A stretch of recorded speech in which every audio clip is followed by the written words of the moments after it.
ও জামালপুরের মুসলমান, ও যুবক ভাই গো, এ দুনিয়ায় চিরদিন থাকতে আমিও পারবো না, তুমিও পারবা না। ঈদের ছুটি নিয়ে যখন বাড়িতে রওনা হয়, ছুটি পাইয়া বাড়িতে মায়ের কাছে মোবাইল দিয়ে কয়, ও মা, বাড়িতে আসতেছি গো মা গো, ভয় নাই, ঈদের বাজার করবা না, ঈদের বাজার আমি নিয়ে আসছি, আনন্দে ঈদ কাটাইবো মা গো। লঞ্চে যখন সদরঘাট থেকে রওনা হয়, নদীর ভিতরে গভীর রজনীতে তুফান শুরু হয়, লঞ্চ পানির তলে চলিয়া যায়। কোথায় গেল মা, কোথায় গেল বাবা, কোথায় গেল তোমার আনন্দের ঈদ? আল্লাহ পাক বলে, বান্দা, কত মানুষ বাসের তলে পড়ে মারা যায়, কত মানুষ হুন্ডার তলে পড়ে মারা যায়, কত মানুষ পানিতে লঞ্চে ডুবিয়ে মারা যায়, কত মানুষ ডুবে করে মারা যায়। ও মুসলমান, দুনিয়া চিরদিনের থাকার জায়গা নয়। আল্লাহ পাক বলেন, বান্দা, তোরে আমি বাজার করার জন্য পাঠাই নাই, আমি আল্লাহ তোরে খানা খাওয়ার জন্য পাঠাই নাই, আমি আল্লাহ তোরে ঘুমানোর জন্য পাঠাই নাই, আমি আল্লাহ বিয়া করার জন্য পাঠাই নাই। আমি আল্লাহ কেন পাঠাইছি জানো? আল্লাযী খালাকাল মাউতা ওয়াল হায়াতা লিয়াবলুয়াকুম আইয়ুকুম আহসানু আমালা, আলমে আও ওয়াল বরায়ে ইমতিহা, আলমে সানি জাযায়ে ইওয়া।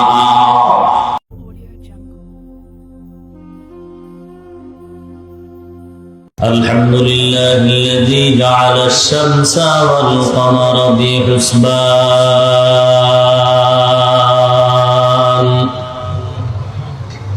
والنجم والشجر يسجدان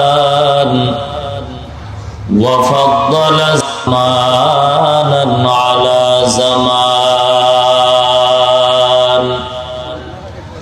كما فضل مكانا على مكان وإنسانا على إنسان.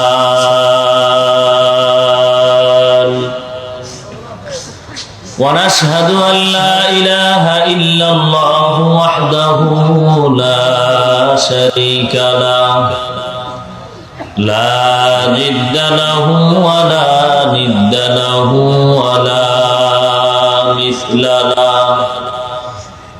ونشهد أن سيدنا وسندنا وحبيبنا وطبيبنا وطبيب قلوبنا ومولانا محمدا عبده ورسوله صلى الله تعالى عليه وعلى آله وأصحابه وبارك وسلم تسليما كثيرا كثيرا. الذي أرسله الله تعالى بالحق بشيرا ونذيرا وداعيا إلى الله بإذنه وسراجا منيرا. أما بعد، فأعوذ بالله من الشيطان الرجيم. بسم الله الرحمن الرحيم. قل إن كنتم تحبون الله فاتبعوني يحببكم الله ويغفر لكم ذنوبكم والله غفور رحيم. وقال رسول الله صلى الله عليه وسلم: كل أمتي يدخلون الجنة إلا من أبى. قيل من أبى يا رسول الله؟ قال من أطاعني دخل الجنة ومن عصى عصاني فقد أبى وقال رسول الله صلى الله عليه وسلم لا طاعة لمخلوق في معصية الخالق أو كما قال النبي عليه الصلاة والسلام. وقال تعالى في شان حبيبه ومحبوبه ومعشوقه مخبرا وآمرا إن الله وملائكته يصلون على النبي يا أيها الذين آمنوا صلوا عليه وسلموا تسليما.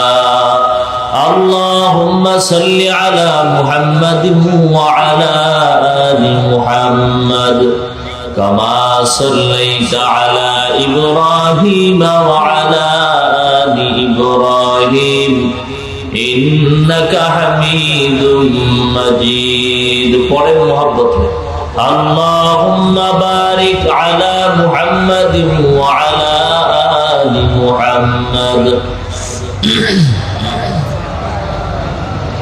وعلى آل إبراهيم إنك حميد مجيد.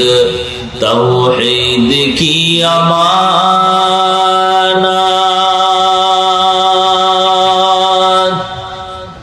सीनों में है हमारा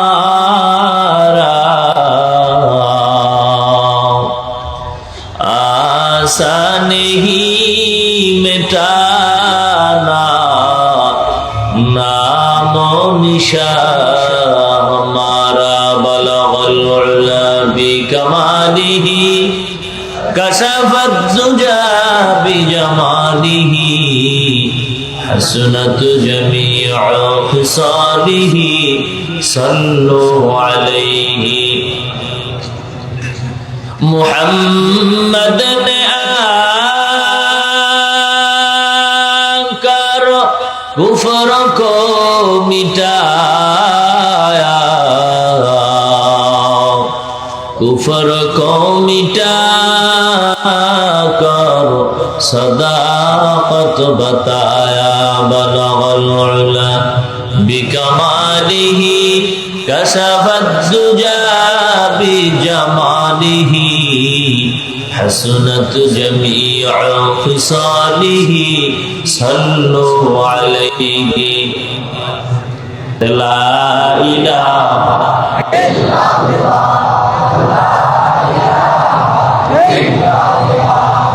لا إله إلا الله